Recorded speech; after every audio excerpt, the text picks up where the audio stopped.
Good afternoon, everybody. Hi, everyone.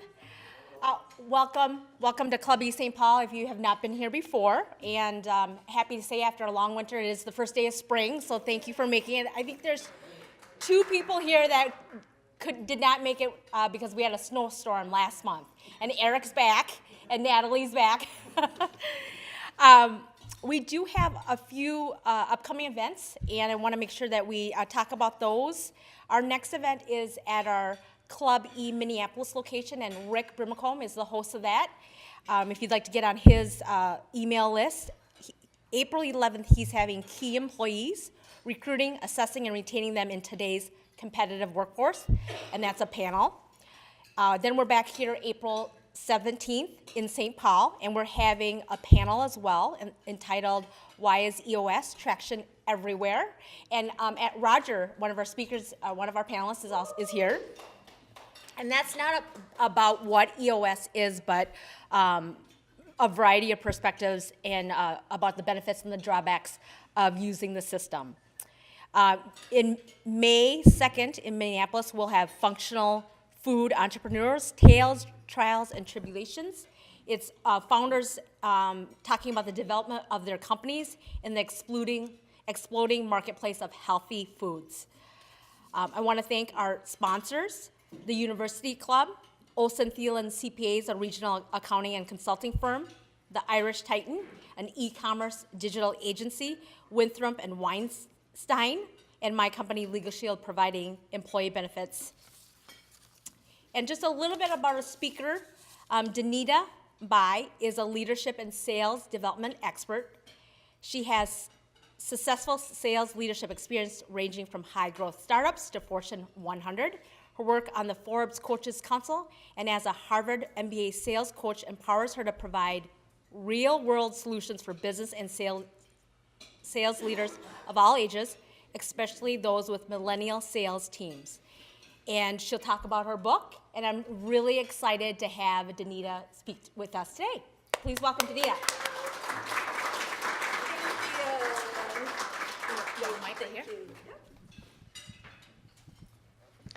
So when I got here, the very first question that Dennis asked me, I could not believe it. It was a setup. He said, "Where are you from?" So for those who, I'll tell you my story. I am from a cattle ranch in western North Dakota. This is where I grew up. This was not the glamorous cattle ranch that you see on television nowadays. This was like a homestead cattle ranch, and I have no idea what the story is with that dog. But anyway, that's where I grew up. I married my husband, Gordon, came to Minneapolis, lived here for 30 years. Know many of you through my involvement in the high-tech and the medical device industries. And then about 5 years ago, moved back to the ranch, which is in northwestern North Dakota, and part of the main valley where I live. My parents have turned into the TTT hunting ranch. And I'm like many of us in a sandwich generation, parents out in North Dakota, children and grandchildren here in the Twin Cities, the sandwich generation, and made a decision with technology, as amazing as it is, that you can run a global leadership and development firm out of the corner office overlooking the ranch. So, quick history. One of the other questions that I get is, how in the world did you get interested in millennials? These are my millennial children. Weston, 23 years old, had went to a global leadership development conference. And some of you may have been to that conference. I, as a mom and leadership coach, was super jazzed that my 23-year-old son did this without any prodding from me. He was going on his own. And so when the conference was done and I get a phone call from him, I am pretty jazzed to hear what he has to say. And Weston is pretty energetic and kind of ADD, and he's talking about this speaker and this speaker and this speaker, and he's got all these ideas floating around, all convoluted together. And then right in the middle, he stopped. And I heard him take a deep breath, and it was actually one of those breaths you go, uh-oh, what's coming next? And he said, Mom, I have a message for you. I'm like going, what in the world? Mom, I have a message for you. You must prioritize passing your leadership, wisdom, and insight onto the next generation. What do you do with that?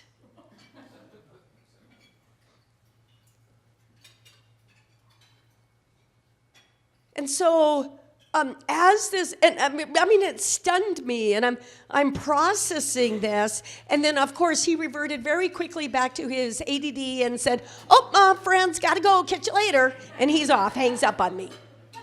He's off, and I'm left handling this message.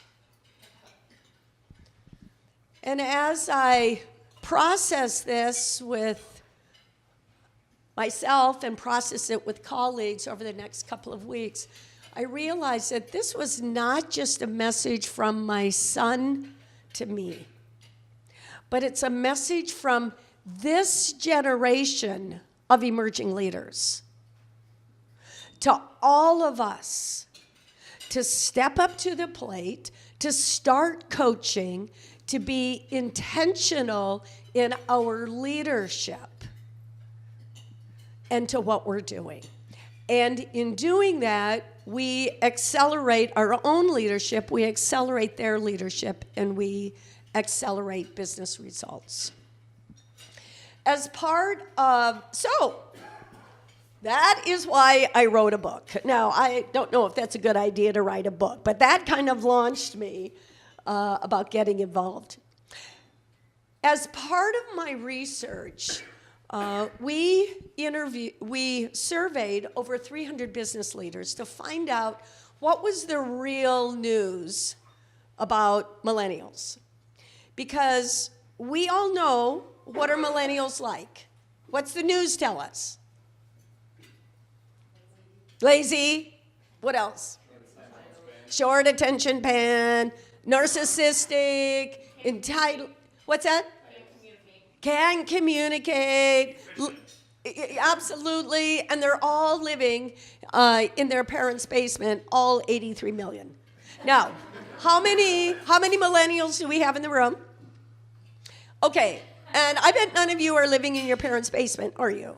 Yeah, I mean, that's the fake news. That's the fake news. So what's the real news? So from a real news perspective, we found that business leaders do have some key areas that they were concerned with.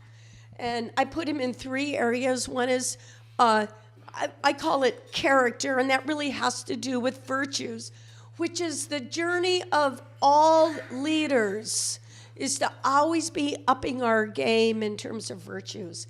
Another one is confidence. One of the complaints is that a lot of millennials are know-it-alls, as if baby boomers aren't all know-it-alls themselves. I mean, let's be real. Yeah. But what they were talking about is that confidence that goes deep. And then collaboration, they're known as the collaboration generation, which are good at collaborating using technology. But sometimes when we're communicating face-to-face, it can be challenging.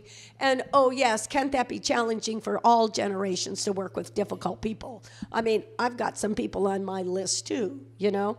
So So yes, we found that. And these, as you're reviewing the survey responses, here were a couple of bundles. One, growth. With my experienced staff retiring, how am I going to keep growing? How many of you have industries where you have seasoned, experienced leaders that are going to be retiring soon, leaving a gap? One of my clients is in the nuclear power industry. These nuclear physicists have built the nuclear power plants. I mean, from the ground up, they're retiring. Huge gap. How do I innovate? The competition is eating me alive. We need new ideas from millennials to be able to challenge and to give us new products and new input. Here was another business leader. I said, how do I keep my clients loyal when I can't even keep my own employees hanging around? He'd had difficulty keeping and retaining the people that he needed to grow his business. And in the war on talent, once we find good people, we need to keep them. And then another person with 70% of business owners unhappy with the check they get at the sale of the business. How am I going to retire? So there were a whole host of concerns that were raised that are real, practical, and that we feel. Here, there was one additional response that caught my eye, and it was from Linda. And Linda said, after she said H-E-L-P exclamation point, she said, how might I mentor and coach my millennial leader? How might I make a domino difference? And so, pick up your domino. And you may not know this about a domino. A domino can knock over another domino 1.5 times its size. A domino can knock over another domino 1.5 times its size. So, if you take a 5-millimeter domino, so how big is a 5-millimeter domino? Like, I don't know, that big? It's teeny. It's teeny. You take a 5-millimeter domino, and in 29 shifts, it can knock over another domino the size of the Empire State Building. So what Linda was asking is, what are the small shifts that I might make as a leader that are going to have an Empire State Building impact on my millennial and on my business? What are those small moves? And Linda was also asking the right part of the question, because as we've studied millennials, and they are the most studied generation in the entire world, we know that 79% want a mentor or a coach. They don't want a boss. So we could have a full discussion on the difference between a mentor and a coach and a boss. But we're not going to, but they want a mentor and a coach. So the question for us as leaders, the question for us as mentors to be asking ourselves are, what are the small shifts that we can make that will have a major impact? And how do we do that as we're mentoring and coaching? What we know from, if you put yourself in a millennial's shoes and they're looking at a mentor and a coach, what are going to be some of the qualities that they're going to be looking for? Let's just do some kind of popcorn. What, at the core, what are they going to be looking for? Authenticity. They have to have authenticity, absolutely. What else? What other characteristics? Approachability. Yes. What else? What? Ability to communicate. Excellent. What else? Someone willing to invest in my career development. Someone willing to invest in my career. Absolutely. Yes. I missed the first part. They've already gained your respect. Absolutely. So at the core, when you talk about those things, is trust. They're looking at us as leaders, and they're asking, do I trust you? How do I trust you? And so that invites us as leaders who are committed to building other leaders to look at what we can do to be additionally, I'm going to call it grounded in who we are so that we communicate and we live well. So the first at the top, it says leaders must tap into the relationship, and that really is about trust. And on the 2x2, on the vertical axis, I'm going to have you put values. So the top of the vertical axis, put values. And then your horizontal axis is vision. Vision and values. So I'm going to take a mini survey. How many of you, your companies, have a vision and values statement? Okay, so I'll say about half, vision and values. How many of you, as an individual leader, have a vision and values statement, that you've done some sort of vision and values work? Okay, great. And then how many of you, as you have some emerging leaders in your team, have had them develop their own personal vision and value statement? So this is typically what I find is that companies often have done the vision and values work. They hired, they read EOS. We got to put on vision and values, which I think EOS does some of the best work on that. They do great work. Or they've hired a great consultant that come in, and we've done vision and values. So the question for us as company leaders is, millennials are looking for companies that not only have that posted on the website, but that they live it every day. How do you walk it out? If I had a team of millennials in here, all of them would be shaking their head like this. They want to see it, and then they're going to check that you're living it every day. So that's the question for you as a company leader, is how are you living it? And is it real in your culture?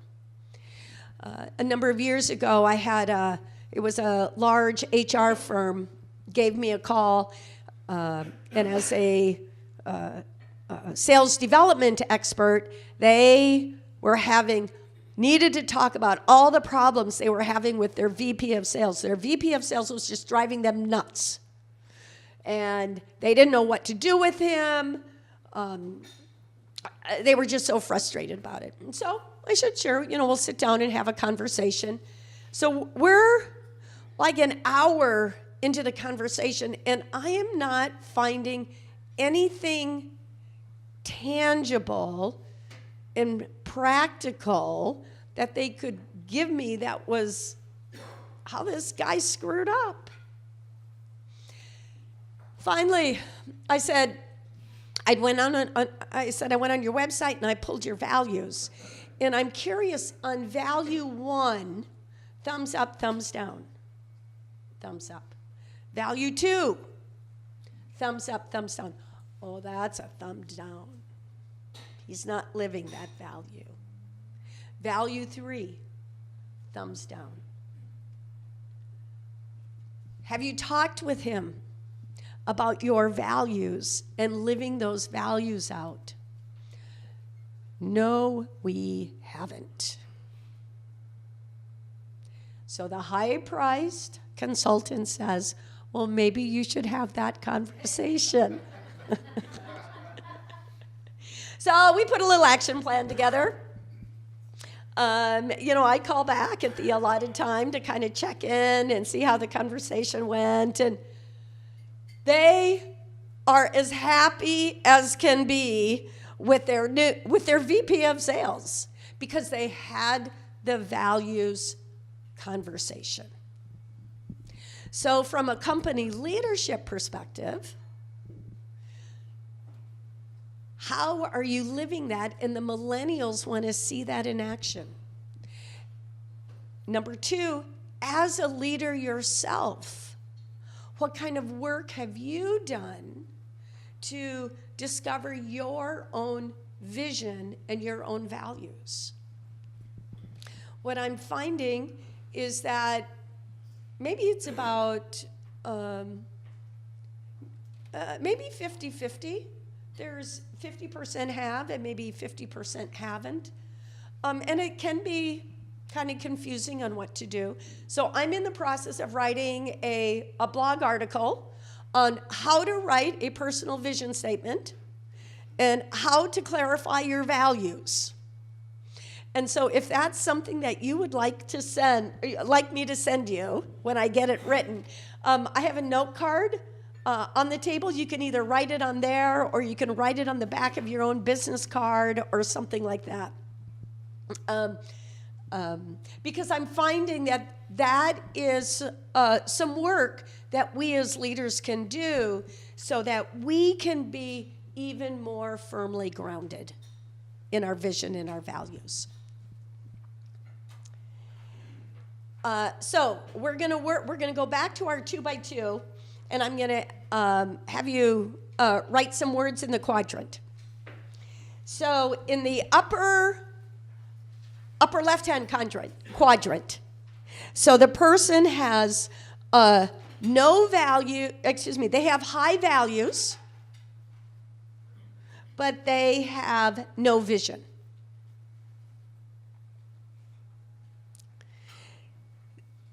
These leaders have what I call limited good. They have good relationships, and that works well, but they don't have the vision for moving forward. So in the upper left-hand corner, we have high values but low vision. When we drop down to the lower left-hand, to where we have low values and low vision,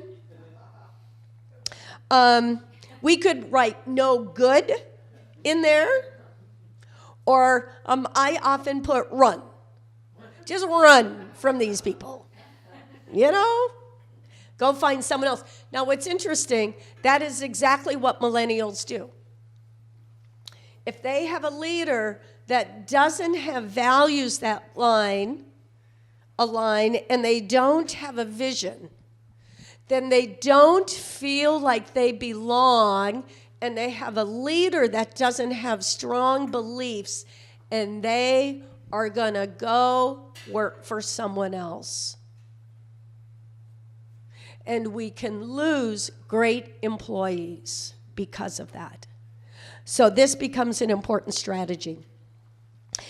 In the lower right hand, where we have someone who has high vision. They're going to go conquer the world. These are like visionaries out here, but they don't have values. They can do unlimited harm. They can do unlimited harm.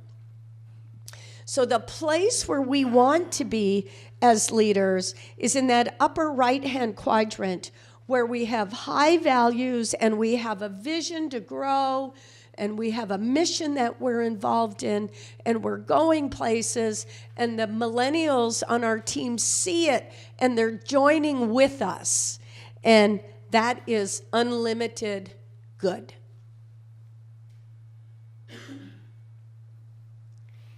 Unlimited good.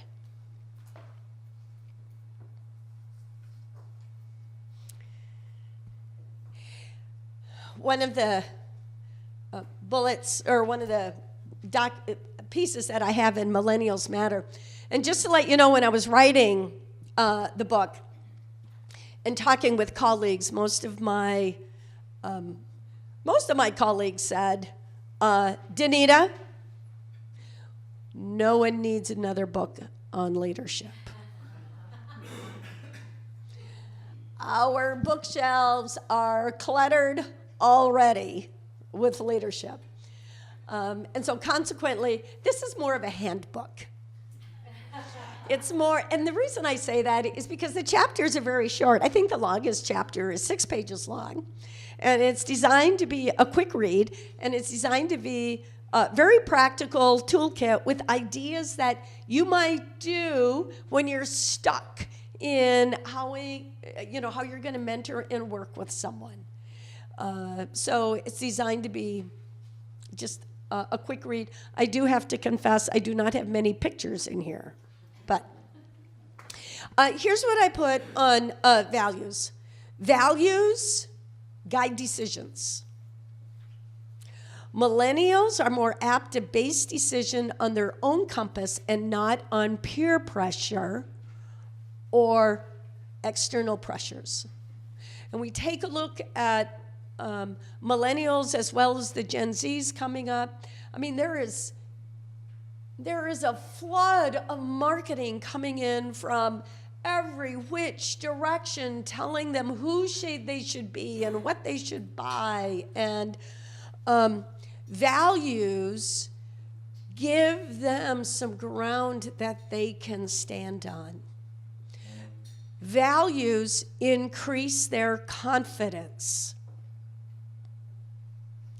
It's easier to find the courage and confidence to make and stick with wise choices. And then values improve emotional stamina. When people are knocked down, whether they're criticized at work or fired or ostracized, it's values that help them to get back up again.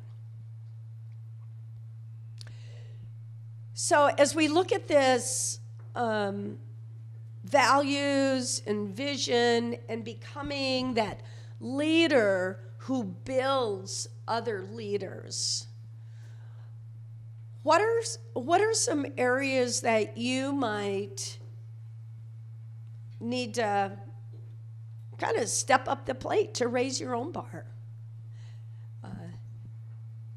Might it be helpful to work on your own vision statement?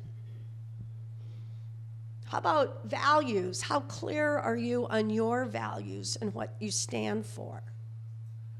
So that you could actually communicate them to a young leader who's looking to join your firm or is looking to collaborate, or you're looking to mentor in some way. And even as we're talking about it, who is the young leader, the emerging leader that you're thinking of even as we're talking here? That you go, I might need to be more intentional about investing into them. Who comes to mind? And I'm asking that question because at the end of our time together, I'm going to ask you to write their name on the back of your domino. So be thinking about that. One of the other places, we all know that our cultures have changed dramatically. This is my family at the Minnesota State Fair. Now, that's a real family outing, isn't it? I think that shows what can happen with all the cultural changes that have happened with us. But here are some interesting things as we've studied millennials. 91% aspire to leadership. Now, for those of you who are baby boomers, think back to you when you were like 22, 23. How many of you aspired to leadership? Some of us did, and some of us were just like, I need to get my next paycheck. And, I was with Xerox Corporation, so of course I was always shooting for the number. I want to be at the, that's what I was like. I wanted to be at the top of the number because the culture was more maybe competency driven. 100% want to be treated as an individual, not as a number or a trend. Now, we all know everybody wants to be treated as an individual, right? We all do. A friend of mine worked for Motorola, and when he would get his paycheck, it did not have his name on it. It had his employee number. See, we would put up with that. Millennials won't put up with that. And I know that there is nobody in the room that would ever do an employee number on a paycheck. But if you did, your millennial would walk, and we would lose good talent because they want the individuality. And then 88% prefer a collaborative or versus a competitive culture. They want to be able to work together as a team. So when we look at all the difference that has happened in the culture, there's another shift that's important for us to know, and that is that we need to see them as not just a work person, but as a whole life person. To be able to see them as a whole person. So on our 2x2 matrix, at the top on the horizontal axis is character. Character. And then on the vertical axis is competency.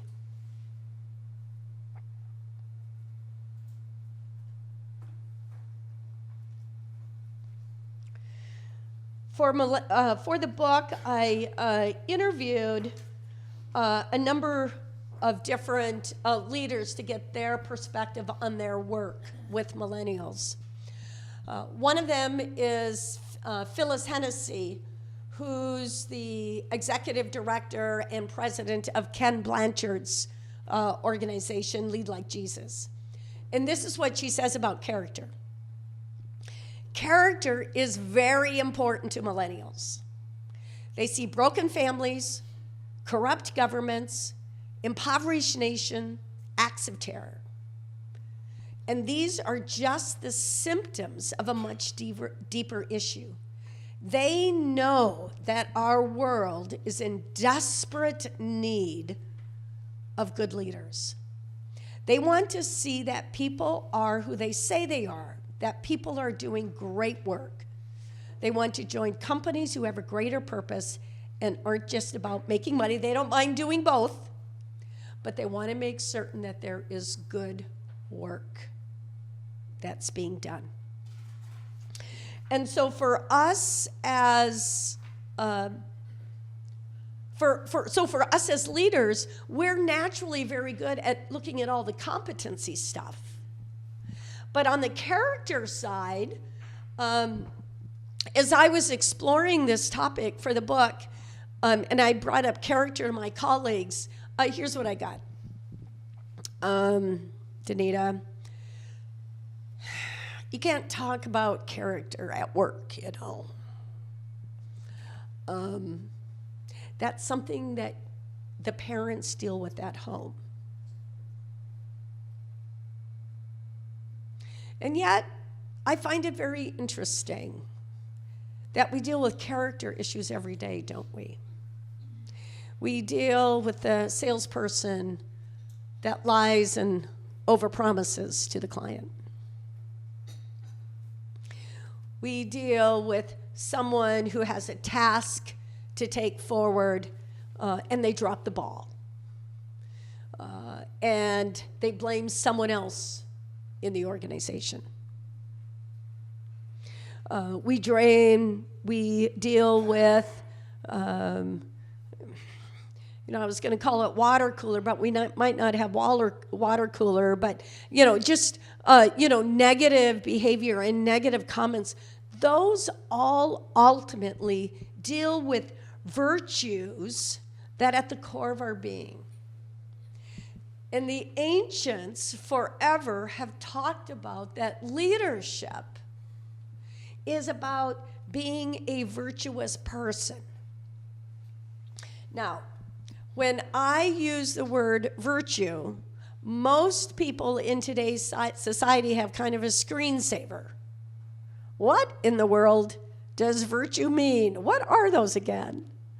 So I use the word character, and even character is a little bit of a fuzzy word, a little bit of a fat word.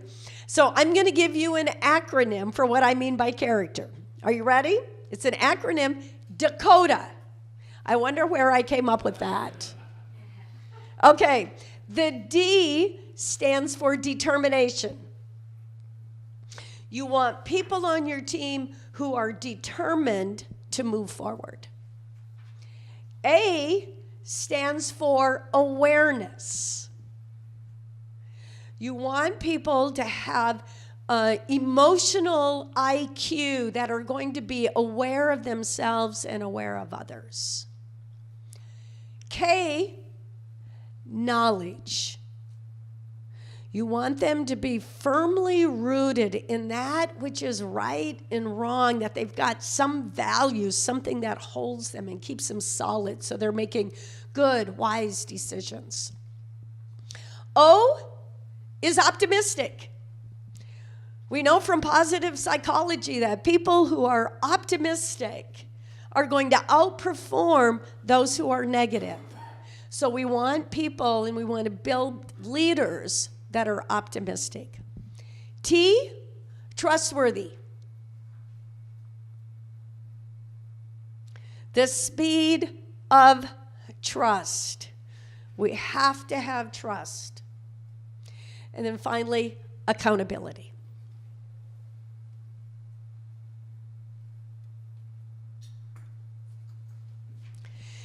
So as we're, I want to give you, before we get into that, I want to give you my 4 quadrants. So in the upper left hand, a person who has a good character, but is not very competent. I don't know. I just call him a nice guy. You know? In the lower left-hand column, where they lack character and they lack competency, we could call them a bum, but I actually just say run. You don't want to be around those people. In the lower right-hand column, where you have someone who's very competent but has low character, they are either going to burn out themselves or they're going to blow up. I was thinking about that one this morning. I was working with a group of young women, and I told them the story of the first time I had morning sickness with my oldest child, and I called in sick. I called in sick for the whole day, but I actually came in at noon. And the first thing that I did is my boss sat down with me and said, "Were you out job hunting?" To which I said, "No." And then her next one was, "Well, then if you're going to be sick on Saturday."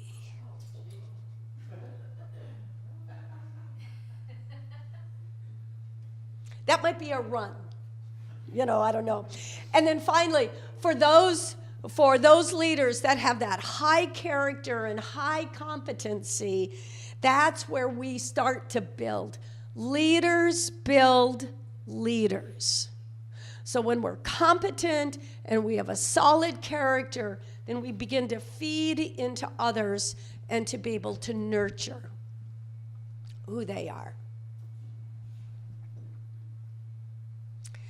In this area, one of the questions that I use and I write about in chapter 20, which reminds me, everybody who's here today gets a book.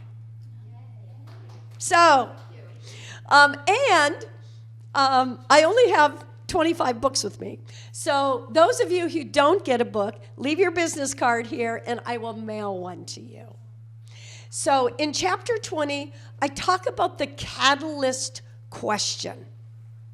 Because as we're mentoring and as we're coaching, that it's that catalyst question that garners action and innovation and ownership and a goal-orientated, that helps us to pull out the leadership talent and the leadership acumen of the person that we're having the conversation with. So, as we close out, this last section down here, I am also writing an article on the growth mindset. So on your note card or on your business card, if you'd like me to get that article to you, let me know. And I'll be getting that one to you. It's an upcoming, in the next 6 weeks, I'll be doing that. As we wrap up, so what we've been talking about is as leaders are building leaders, that we have, that the millennials are looking to us to see if they can trust us. Are we authentic? Do we listen? Do we come alongside them? And are we willing to see them as a whole person and to build a relationship with them? As I was going back to my son Weston and his message, he had, it was about 6 weeks into this, and as I'm talking with colleagues, I had one group of colleagues who said, Danita, you're just an aging baby boomer. What do you know about millennials? And then I had another colleague and friend who said, Danita, there's a lot of really good leadership gurus out there. And you're not one of them. These are my friends. Can you believe that? Run! Run! So anyway, I sat down with Weston. We had coffee at Uptown, and I'm laying this all out for my 23-year-old son. And he thought about it, and he said, your colleagues are right, Mom. We can access leadership gurus 24/7. Here's the problem. That's not what we need. We need people that trust and care about us and are willing to invest in us, who can walk alongside us, who will stretch out their hand to us when we trip and fall and help us back up again. That's what we need, Mom. So, pick up your domino. Who needs you? Who needs you to make just a small shift in their life?